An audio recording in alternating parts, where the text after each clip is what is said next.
ഹെൽദോ കോഴിക്കോട് ജില്ലയിലെ പെരുവയൽ മേഖലയെ വലിയ ആശങ്കയിലാഴ്ത്തിയാണ് ഇപ്പോൾ ഷിഗല്ല രോഗബാധ പടർന്നു പിടിച്ചുകൊണ്ടിരിക്കുന്നത്. 51 പേര് ഇപ്പോൾ തന്നെ നിരീക്ഷണത്തിലായി കഴിഞ്ഞിരിക്കുന്നു. ഇതിൽ 32 പേർക്കോളം ഈ രോഗലക്ഷണങ്ങൾ പ്രകടവുമാണ്. 12 പേർക്ക് ഈ രോഗം ഇതിനകം തന്നെ സ്ഥിരീകരിക്കുകയും ചെയ്യുന്ന ഒരു സാഹചര്യമുണ്ട്. രോഗം ഈ രീതിയിൽ പടർന്നു പിടിക്കുമ്പോഴും ഇതിന്റെ ഉറവിടം എന്താണ് എന്ന് സംബന്ധിച്ച കൃത്യമായ ഒരു കണ്ടെത്തൽ നടത്താൻ ആരോഗ്യവകുപ്പിന് കഴിയുന്നില്ല എന്നതാണ് നാട്ടുകാർക്ക് ആശങ്ക വർദ്ധിപ്പിക്കുന്നത്. ഭക്ഷണത്തിലൂടെയും വെള്ളത്തിലൂടെയും മറ്റുമൊക്കെയാണ് ഈ രോഗം പടരുന്നത്. അതുകൊണ്ട് ഈ വഴിയരികിലും മറ്റുമൊക്കെ ഉള്ള തട്ടുകടകൾ അല്ലെങ്കിൽ ഈ താൽക്കാലികമായി ഉയരുന്ന ഈ പഴക്കടകൾ, കൂൾബാറുകൾ തുടങ്ങിയ ഇടങ്ങളിലൊക്കെ പരിശോധന നടത്തുന്നുണ്ട്. ഒപ്പം വലിയ രീതിയിലുള്ള ബോധവൽക്കരണ പ്രവർത്തനങ്ങളും ഇതിന്റെ ഭാഗമായി പഞ്ചായത്തിന്റെയും ആരോഗ്യവകുപ്പിന്റെയും ഭാഗത്തു നിന്നും നൽകിയിട്ടുണ്ട്. ഈ കുടിവെള്ളത്തിലൂടെയോ ആഹാരത്തിലൂടെയോ ആവാം രോഗം പടരുന്നതെന്ന സംശയത്തെ തുടർന്ന് ഈ കൂടുതൽ സാമ്പിളുകൾ പരിശോധനയ്ക്കായി അയക്കുന്നുണ്ട്.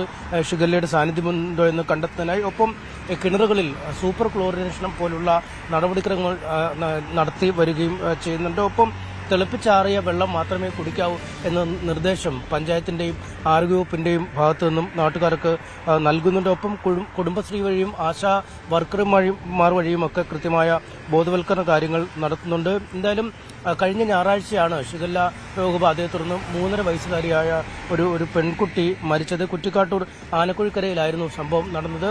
മരണം സംഭവിച്ചെങ്കിലും പിന്നീട് നടത്തിയ പരിശോധനയിലാണ് ഷിഗല്ല രോഗബാധയാണ് മരണത്തിന് കാരണം എന്ന് കണ്ടെത്തിയത്. ഇതിനെ തുടർന്ന് കുട്ടി പഠിച്ചിരുന്ന അങ്കണവാടിയിലടക്കം മറ്റ് കുട്ടികളെയും പരിശോധനയ്ക്ക് വിധേയമാക്കി. അവിടെ നിന്നാണ് 3 കുട്ടികൾക്ക് രോഗലക്ഷണങ്ങൾ പ്രകടമായത്. ഇവരെ നിരീക്ഷണത്തിനായി ആശുപത്രിയിൽ പ്രവേശിപ്പിച്ചു. പിന്നീട് ഒരു 5 ആളുകൾ കൂടി രോഗബാധ പ്രത്യക്ഷമാവുന്ന സാഹചര്യമുണ്ട്. ഇതിനെ തുടർന്നാണ് സമഗ്രമായ പരിശോധന നടത്തുകയും കൂടുതൽ ആളുകൾക്ക് രോഗബാധ കണ്ടെത്തുകയും കൂടുതൽ ലക്ഷണങ്ങളോടെ ആശുപത്രിയിൽ പ്രവേശിപ്പിക്കുകയും ചെയ്തിരിക്കുന്നത്. എന്തായാലും നിലവിൽ സ്ഥിതിഗതികൾ നിയന്ത്രണ വിധേയമായി പോകുന്നു എന്നാണ് അധികൃതർ വ്യക്തമാക്കുന്നത്.